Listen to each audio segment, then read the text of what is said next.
Hi everyone, welcome to my channel. My name is Romie and this is Roaming with Romie, where I talk about budget travel with a focus on a social and historical context.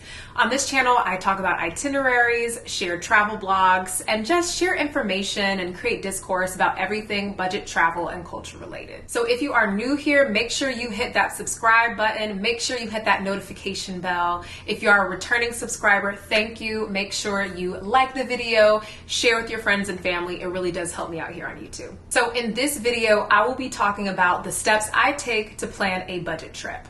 So this video is for you if you are new to travel, or maybe you're new to budget travel. Maybe you've already gone on plenty of vacations and cruises, but you want to travel more often or scale the amount of trips, but don't know how to do it where you can afford to do so. Or maybe you're new to travel and you really don't know where to start when you're planning your first trip. So in this video, I will go over the steps that I personally take with all the trips that I plan. Be sure to stick to the end just for some extra goodies and resources.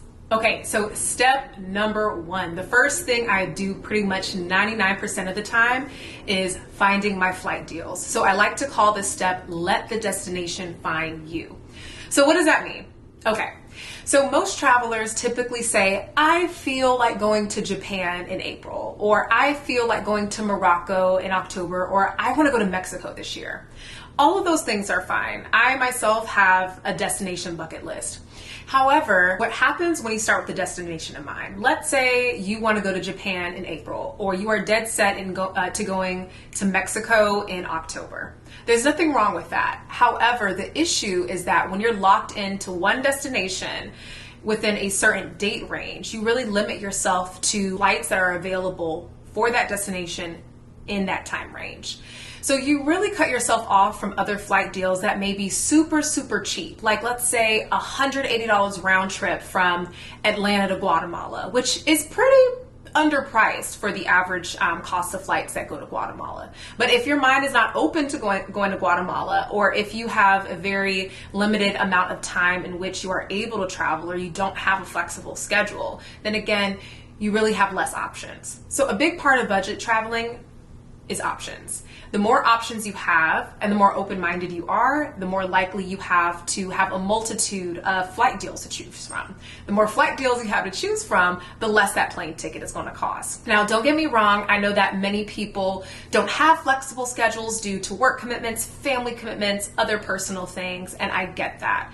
But within your own lifestyle and open time that you have, really do consider maybe you're not flexible with time. Maybe you only have vacation time in April. But with those 2 weeks you may have in April, then be more open-minded about where you may go during those 2 weeks, instead of just thinking, oh, I have to go to this one country or this one city in those 2 weeks. So a great way of finding the flight deals or letting the destination and time choose you is by using Skyscanner, Google Flights, and Scott Cheap's Flights to receive flight deals. I use these 3 sites all the time. I know that there are many others, but these are just the 3 that I use and that I find really reliable. So I tell them what month I'm interested in traveling, or even the dates I have available, and those 3 sites will tell me these are the destinations and these are the flights from lowest price to high. Another tip with this step is being open to flights maybe not being scheduled at the most convenient time or having multiple layovers. Those flights do tend to be cheaper because, of course, they take a little bit of convenience away. I personally really try to avoid traveling during the holidays and during peak seasons. Why? Because supply and demand. The flights are going to be more expensive. So I like to travel during what I call shoulder seasons. So those are in between the really low seasons for a destination and the high seasons for a destination. Now, really do your research ahead of time, because traveling during a shoulder season or an off season for certain places may mean less businesses are open, certain activities or excursions may not be offered. The weather may be really bad, and that may explain why the flights are so cheap. So keep that in mind when you're searching for flights during an off season. My last tip for step 1 is do not overlook low-cost carriers. In fact, if you are not totally committed to one airline, let's say you have, super elite status with an airline, that's fine. But if that is not you, really do keep an open mind about which airlines you fly with. Don't overlook airlines like Frontier, Spirit, Ryanair, and these other like ultra low cost carriers, because again, they're just as safe as elite airlines, but they really do offer cheaper flights compared to their more mainline or legacy carriers. All right, now on to step 2, find affordable accommodation. So at this point, you've let the destination find you. So I'll keep going with the Guatemala example. You're going to Guatemala, you found your flight deal, you booked your flight, you're ready to go. So now you have to figure out where you're going to stay. So for me as a budget traveler, I really try to stick to accommodation that is super affordable while still providing, of course, convenience, safety, cleanliness. And for me, I usually find that with either Airbnbs or with hostels. So now I'm going to quickly just kind of break down the pros and cons of each. So hostels tend to be really affordable accommodations, mostly geared towards either high school or college travelers or backpack travelers, no matter what their age. Some hostels offer private rooms, but hostels are mostly known for these big rooms where they have bunk beds. So they call them dorms. So it's a really cool experience. You're in a room sleeping with anywhere from 3 to even 12 different strangers. I stayed in a hostel in Amsterdam once in this big room with 15 bunk beds, all of them filled with strangers, had a wonderful time. Now, hostels are not for everyone, and some people really do prefer a private room, and there's nothing wrong with that. Again, many hostels do offer private rooms that are just like hotels, but at a fraction of the cost. Now, what I've been traveling most with lately, especially since I travel often with my husband, not so much as a solo traveler anymore, are Airbnbs. Airbnbs typically may offer a private room in a shared residence. And those type of Airbnbs typically tend to be cheaper than an entire property that's private. I typically look for those when I travel because, again, you have a private room, and many of them have a private bathroom. Not all, but you have a private, clean bedroom, and you're paying a fraction of the cost than you would at a hotel. And I typically like to find those Airbnbs with that private room in a home where the host is a local or where the host actually lives in the home. Because then you're able to meet a local, maybe sit down and have dinner or breakfast with them. And that's kind of where the cultural immersion comes in. There was a time where a friend and I stayed in Mexico City, had a private room there, and we were able to chat with them in Spanish and spend a little bit of time during our stay to get to know them and get really good recommendations from a local. So I typically try to find those type of accommodations. In defense of hotels, hotels have a range of price points for different budgets. If you are more comfortable with the hotel, that is fine. Booking.com is the website I use when I'm looking for hotels specifically. So with Booking.com, and this is not sponsored, even though I would love for it to be, Booking.com, you can put in your price range, you put in the city you're traveling to, and they will present a list of hotels within that price range where you can look at photos and then be able to look at real authentic reviews from previous travelers. So if you're looking for hotels, I recommend going to Booking.com because that's where a lot of the hotel deals are. The last thing that I've done before that really helped me find affordable accommodation is what we like to call couch surfing. So there is an official website for couch surfing called couchsurfing.com. And if you don't know what it is, couch surfing is the concept of crashing on someone's couch or a spare bedroom or whatever space they have in their home for free. This could be couch surfing with a friend, a relative, or even a distant relative. Or if you're really brave or adventurous, you can go on the website couchsurfing.com, make a free account, and then be able to find hosts who are willing to take in travelers. I did couch surfing a lot when I was in college. I've stayed on literally total strangers' couches, spare bedrooms. I've done this in Norway, Madrid, Lisbon, so many places. Again, there are pros and cons with that, but if you are a real big budget traveler or you have a pretty tight budget, I would consider maybe finding destinations where you know you have friends and family that can accommodate you, or trying out couchsurfing.com. Everything that I'm mentioning in this video, all the websites, all the resources, I will be sure to include in the description box below. So make sure you check that out. And one other point that I want to add about accommodations is similar to flights. Accommodations tend to be higher when there is a peak in tourism. So those high seasons, you're going to have hotels charge higher rates, or Airbnbs and hostels will charge higher rates. So that's another reason, if you can, to avoid traveling to a place during its popular season and to try to go during those shoulder or off seasons. Moving on to the last step, step 3. Plan your itinerary, affordable activities. Now you have your flight booked.